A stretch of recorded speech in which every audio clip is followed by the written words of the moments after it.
Hello again, fellow Gears. What's up? It's Matacom bringing you another Gears 5 video. This one was requested that I make one on a tips and tricks guide when playing Engineer. So we're just going to jump right into this one. Here we go. So I wanted to start out with, when you play Engineer, you absolutely have to buy weapons lockers for all of your damage classes and or teammates. And I also believe one of the most important cards to have on as an Engineer is your overclocked locker skill card. If you've seen my tutorials in the past, you know that I always like to play Horde with overclock on, because as an Engineer, you must give your damage or DPS classes the best tools and skills they need to succeed in killing. So I can't say enough, when you're Engineer, build lots of lockers, and please always bring your overclocked locker or global overclock card to each and every Horde match. Now, something to note while playing Engineer is that for every 5 fortifications that you build, the cost of all fortifications for you goes up by 1,000 in power. And there's not really a way to get around that at all. As you can see here, when I purchased this 5th barrier, it went up. Now, over time, as you build and progress throughout your Horde match, once you've purchased a lot of fortifications, it will sometimes be cheaper to have like JD buy you a barrier or a Sentry in between waves to save some money on power. Although, as long as the Engineer upgrades the level 1 fortifications that was purchased by someone else, any additional bonus, like the Overload skill card on a Sentry, or like the Overclock card on a weapons locker, will auto-attach itself to the upgraded fortification automatically when upgraded by that Engineer. So be sure to coordinate with your teammates throughout your match to see who can buy level 1 fortifications cheaper to save some money on power. Another great tool to have as Engineer is if you have a Lizzie in your game that has their Cold Finish skill card equipped and leveled up, because her Cold Finish applies to all damage outputs that Lizzie does, which does include barriers. So coordinate with your Lizzie to buy a few barriers and put her level 1 barriers right next to or slightly in front of your level 2s as shown here. And enemies that have a low amount of health on that level 1 barrier will freeze in place per, again, Lizzie's Cold Finish skill card. However, you must keep the barriers that Lizzie buys at level 1. If the Engineer upgrades that level 1 barrier to a level 2 or higher, then Lizzie's Cold Finish will no longer work. So again, keep the barriers Lizzie buys at level 1, and thank you to Sniper Legend Mike and Dr. Schwazi for your help. Now, let's go over damaged fortifications and upgrading them. You want to be sure and check that a fortification is at full health before you upgrade it, because if they are damaged, the price to upgrade them is significantly higher and costs much more power compared to if they are at full health. In this example, an undamaged decoy costs 2,700 in power to take it from level 3 to 4. A severely damaged level 3 decoy costs 8,100 to upgrade from level 3 to 4 if you don't repair it first. Yikes, that's way too much.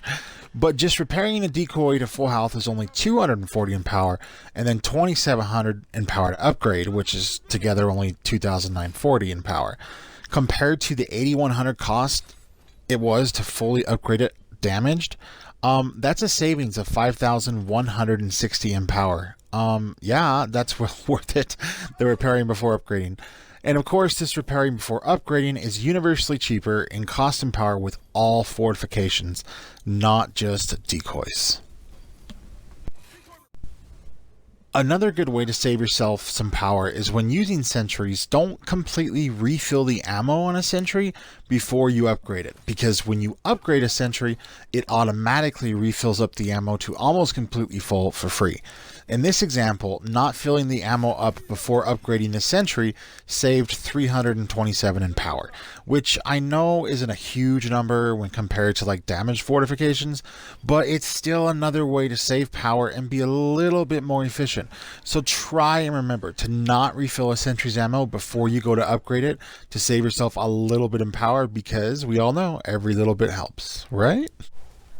Onto the Juvies and Poppers. Juvies jumping over walls or getting through level 2 barriers can be very annoying to contain at times, but there's an easy solution to stop them from possibly flanking you by getting over those ledges or high walls, or getting through those level 2 barriers, which is to upgrade and put a level 3 barrier near or against the wall that the Juvies like to hop over.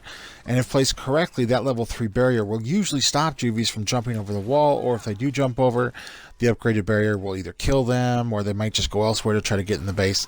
I don't usually upgrade my barriers past level 2 for the most part because level 3s and 4s cost too much to repair and take too long to repair. But in certain spots and situations on maps, if it's to stop Juvies and poppers from flanking you, in that case it can be well worth taking that barrier to level 3. Let's talk about accommodating your team. So while building your base early on as an engineer, take a moment and watch how and where your damage classes have set up to fight enemies, and look to help or enhance where they are set up, and build support fortifications around where your teammates are playing and shooting. Please don't be an engineering hindrance and go and put a sentry or other fortification right in front of the path of where your teammates are shooting. Because building a base with a team is about supporting and helping to elevate your teammates' play. Because as we all know, working together and communicating with your team can be the best path to win and succeed all 50 waves while playing Gears 5 Horde. Another great thing TC has done in Gears 5 is that you can spin your fortifications 360 degrees by pressing down on your left or right trigger and then place your fortification down. For example, you no longer have to get behind a sentry to get it up into a corner or up against a wall. You can just turn it and then place it down. So nice and convenient for us. Thank you for that one, TC. Let's go over putting gaps in between your fortifications. When engineers put fortifications too close together, it can be a big annoyance for a lot of people, including myself. And unfortunately, I see it too often. So when placing fortifications down, please don't put them so close together that you can't get through or can't easily get around them. For example, if you have to stop and wait for sentries to turn to go by them, for me, they are too close together.